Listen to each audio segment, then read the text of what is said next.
मान्यवर काशीराम साहब ने कहा, जिसका दल नहीं होता उसके पास बल नहीं होता। धीरे धीरे अमीर अमीर होता गया, गरीब गरीब होता गया, और आज ऐसा समय आ गया है कि देश की 90% पूंजी 10% लोगों के हाथ में है, और देश के 90% लोग 10% साधनों से अपने जीवन को जी रहे हैं। ये स्वाभिमान सम्मान का जीवन मांगने से नहीं मिलता है। अगर स्वाभिमान सम्मान का जीवन चाहिए, इसकी कीमत चुकानी पड़ती है। मर तो राजस्थान में हम लोग लंबे समय से रहे हैं। आपको इंदुर मेघवाल याद होगा, आपको जितेंद्र मेघवाल याद होगा, आपको कार्तिक भील याद होगा, आपको ओम प्रकाश रेगर याद होगा, आपको नासिर जुनैद याद होंगे, आपको असगर याद होगा। और आज संविधान बचाओ यात्रा जो महामानव तथागत बुद्ध की धरती से शुरू हुई, और आज जालोर जो सामंतवाद का गढ़ है, यहां यात्रा पहुंच चुकी है। यहां उपस्थित जनसमूह को मेरी तरफ से जय भीम। भारत 15 अगस्त 1947 को आजाद हुआ, लेकिन इस देश के शोषितों को, वंचितों को, कमजोरों को, किसानों को, महिलाओं को अगर असल आजादी मिली तो वो मिली 26 जनवरी 1950 को, जब डॉक्टर बाबा साहब अम्बेडकर के द्वारा लिखा संविधान इस देश में लागू हुआ और भारत के हर एक नागरिक को समता, समानता, बंधुत्व, भाईचारे के साथ रहने का अवसर मिला। लेकिन एक बड़ी ताकत जो आपको मिली संविधान के जरिए, वो थी देश के हर एक बालिग व्यक्ति को वोट। देश आजाद हुआ, वोट की शक्ति से राजनीति में बराबरी आई, लेकिन क्योंकि देश में जाति के नाम पे, धर्म के नाम पे,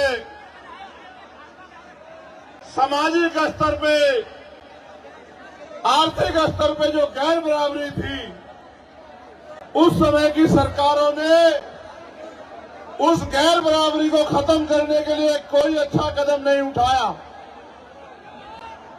धीरे धीरे अमीर अमीर होता गया, गरीब गरीब होता गया, और आज ऐसा समय आ गया है कि देश की 90% पूंजी 10% लोगों के हाथ में है, और देश के 90% लोग 10% साधनों से अपने जीवन को जी रहे हैं।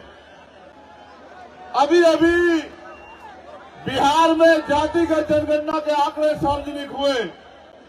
वो आंकड़े ये कहते हैं कि भारत में जो बिहार है, जिसकी अभी अभी जनगणना हुई, वहां 90% आबादी दलित, पिछड़े, आदिवासी और अल्पसंख्यक समुदाय की है। अगर राजस्थान में भी आप लोग जातिगत जनगणना करवा दो तो यहां भी आपको पता लगेगा कि यहां भी 90% आबादी दलित, आदिवासी, पिछड़े और अल्पसंख्यक समाज की होगी। अब सवाल यह है कि जिनकी आबादी 90% है, उनके हिस्से में क्या है। और इस सवाल को अगर धरातल पे देखो तो ये महसूस होगा कि न उनको उद्योग है, न उनके पास रोजगार है, न उनके पास पर्याप्त नौकरियां हैं, न उनके पास जमीन है, और न ही उनके पास और किसी तरह का साधन है कि वो स्वाभिमान सम्मान का जीवन जी पाए। ये स्वाभिमान सम्मान का जीवन मांगने से नहीं मिलता है। अगर स्वाभिमान सम्मान का जीवन चाहिए, इसकी कीमत चुकानी पड़ती है।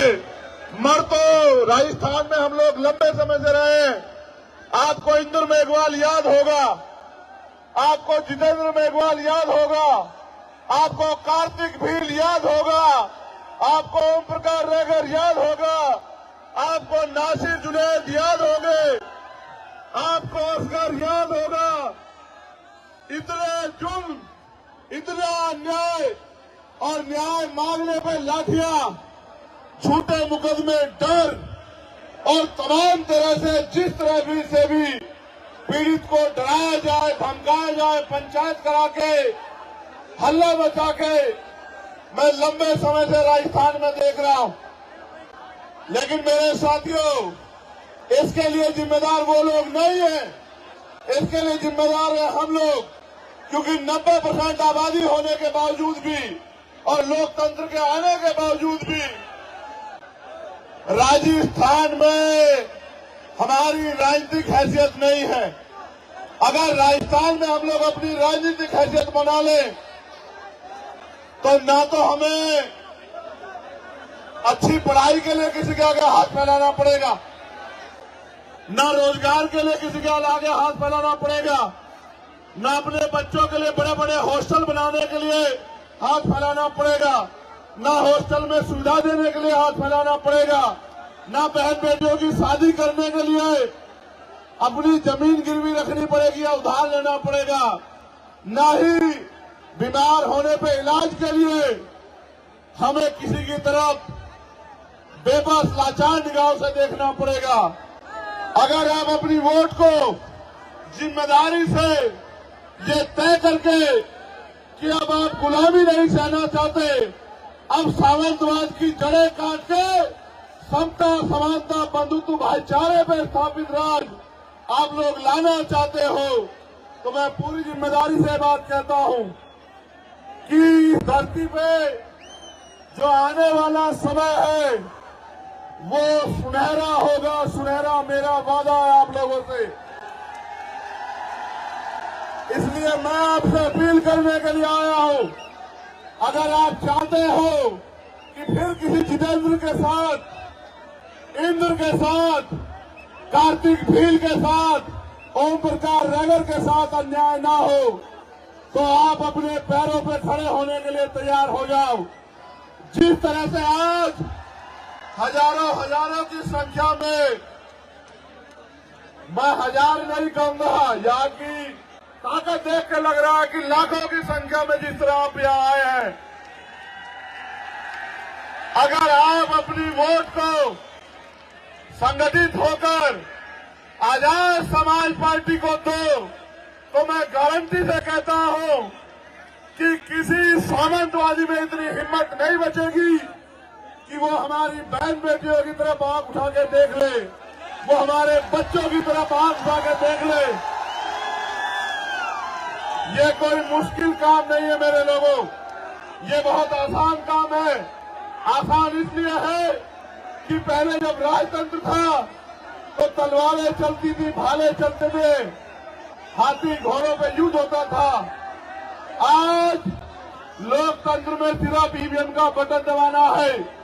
अगर आप अपने अंगूठे को तैयार कर दो और अपने साथियों को भी कह दो कि अंगूठा मजबूत कर लो। पहले सामंतवादी ये अंगूठा आपकी जमीन लूटने के लिए लगवाया करते थे, आज ये अंगूठा आपकी तकदीर बदलने के लिए लगेगा। अगर आपने फैसला लिया तो मैं जिम्मेदारी से कहता हूं कि आने वाला कल आपका होगा, आने वाला समय कमजोरों का होगा, किसानों का होगा, महिलाओं का होगा, नौजवानों का होगा। इसलिए मैं आपसे अपील करता हूं, एक समस्या भी मेरे सामने रखी गई है। मुझे बताया गया है कि इस क्षेत्र में पानी की बड़ी कमी है। मैं मीडिया के साथियों से कहूंगा कि मेरी बाकी खबर चलाना है ना चलाना, लेकिन मेरी इस बात को जरूर उठाना, क्योंकि ये जन समस्या है और यहाँ के लोग, हर जाति धर्म के लोग इस समस्या से पीड़ित हैं कि सन 1966 में राजस्थान में गुजरात के समझौते से माही बेसिन पर कडाना बांध निर्माण का समझौता हुआ था, जिसमें शर्त रखी गई थी कि सिरोही, जालोर, बाड़मेर के किसानों को खेती के लिए और पीने के लिए 127 टीएमसी पानी दिया जाएगा। कालांतर में बांध का निर्माण हुआ और 132 गांव बांसवाड़ा के डूब गए। 45 किलोमीटर का एरिया राजस्थान का बांध क्षेत्र में चला गया। 2002 में नरेंद्र मोदी ने सुजलाम सुफलाम की कच्ची नहरें 320 किलोमीटर की बना दी और अब पानी नहीं दे रहे, जो हक का पानी मिलता था, जिसका वादा हुआ था 127 टीएमसी पानी का। स्थानीय किसान संगठन ने जब 121 आरटीआई लगाकर उच्च न्यायालय गया तो पता चला 17 जवाई बांध पाली जितना पानी हर वर्ष बरसात में खंभात की खाड़ी के समुद्र में बहकर जा रहा है, लेकिन राजस्थान के पश्चिमी जिले को नहीं दिया जा रहा है। और यहाँ के जो केंद्र के जल शक्ति मंत्री हैं भैरव सिंह शिखावत, वो उसमें रंगा डाल रहे हैं। मैं आपसे वादा करके कहता हूं, अगर आपने इस क्षेत्र से, इन जिलों से आजाद समाज पार्टी को ताकत देने का काम किया, मेरा वचन है आपको कि ये जो पानी की समस्या है इसको हम लोग खत्म करके दिखाएंगे। और जो भी इसके बीच में आएगा, चाहे वो मंत्री जी हो केंद्र के या राजस्थान सरकार के, उनको हम विधानसभा लोकसभा में जाने लायक नहीं छोड़ेंगे। ये बात याद रखना आप लोग। मेरे साथियों, आपका जो गुस्सा मैंने देखा, लेकिन मेरी इस बात पे गौर करो। आपकी सारी समस्याएं एक कागज पे लिख के और लिफाफा पैक करके आप मुझे दे दो और अपनी वोट की ताकत से आजाद समाज पार्टी को ताकतवर बना दो। मैं आपको लिख के देता हूं कि भारत के लोकतंत्र में वो शक्ति है, आपकी सारी समस्याएं अगर 6 महीने में हल न करा दी तो मैं राजनीति से त्याग कर दूंगा। मेरी इस बात पे गौर करो। बाबा साहब अम्बेडकर ने कहा कि राजनीतिक सत्ता वो चाबी है जो आपके सारे ताले खोल सकती है, आपकी सारी समस्याओं का हल कर सकती है। और मान्यवर काशीराम साहब ने कहा, जिसका दल नहीं होता उसके पास बल नहीं होता, और जिसके पास बल नहीं होता उसकी समस्याओं का हल नहीं होता। अगर आप अपनी समस्याओं का हल चाहते हो, सीना तान के इस क्षेत्र में जीना चाहते हो, रोजगार चाहते हो, जमीन चाहते हो, स्वाभिमान सम्मान का जीवन चाहते हो, जुल्म जातीय अत्याचार से मुक्ति चाहते हो, तो दोनों हाथ उठा के ऐसे मेरे साथ संकल्प करो कि इस बार हम आवाज लगा के संकल्प करो कि इस बार हम आजाद समाज पार्टी को अपने क्षेत्र से जिताकर भेजेंगे, ताकत हिम्मत देके भेजेंगे। आप ये जानते हो, नहीं, मेरी बात पे अब गौर करो। क्या कभी कोई ऐसा मसला हुआ जब आप पे आंच उठी और चंद्रशेखर आजाद ने आपकी लड़ाई ना लड़ी हो? पूरी जिम्मेदारी से बताओ मेरे लोगों।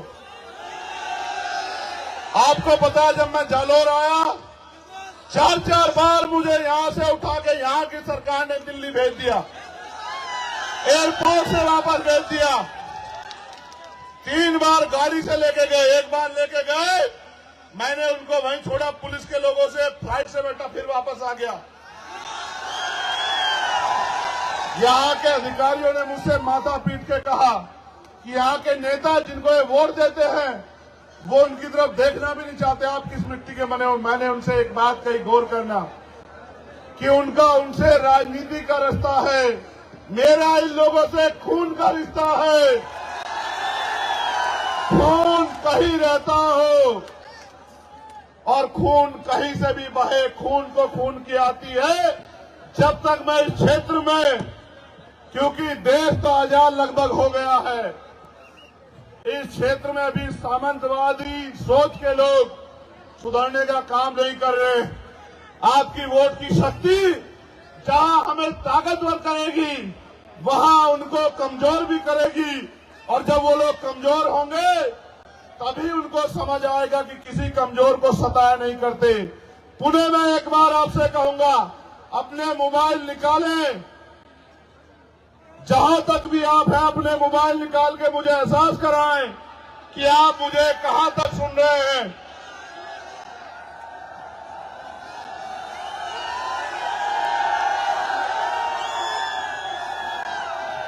इधर वाले नहीं निकाल रहे मोबाइल, ये हमारे साथ नहीं है क्या?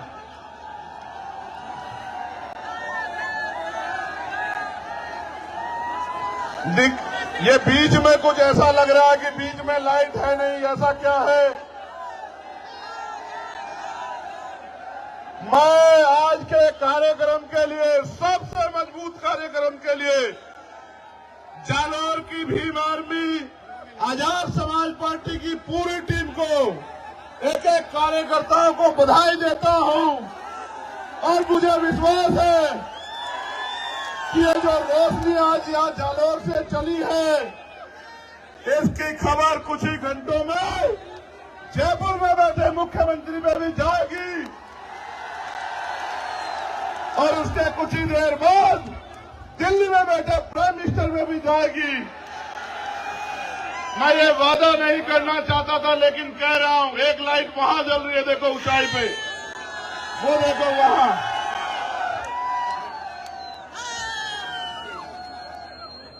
मैं आपसे वादा करके कहना चाहता हूं, मैं आपका नेता नहीं हूं, मैं आपका भाई हूं, बेटा हूं, अपना हूं।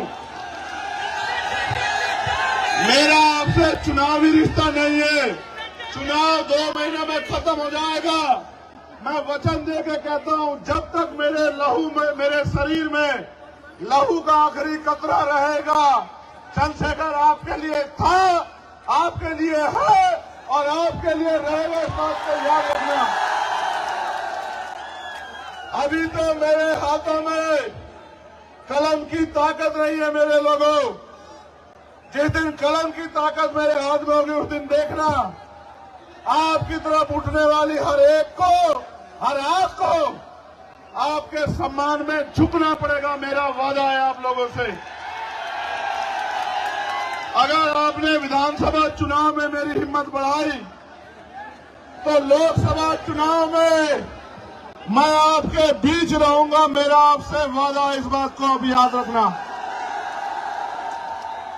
पूरी हिम्मत ताकत से रहूंगा। पुणे आप सबको बहुत बहुत बधाई। ऐ मेरे गरीबों, कमजोरों, शोषितों, पीड़ितों, एक नया सवेरा आने वाला है। उठो, जागो और अपने भविष्य का फैसला वोट की शक्ति से अपने आप करो।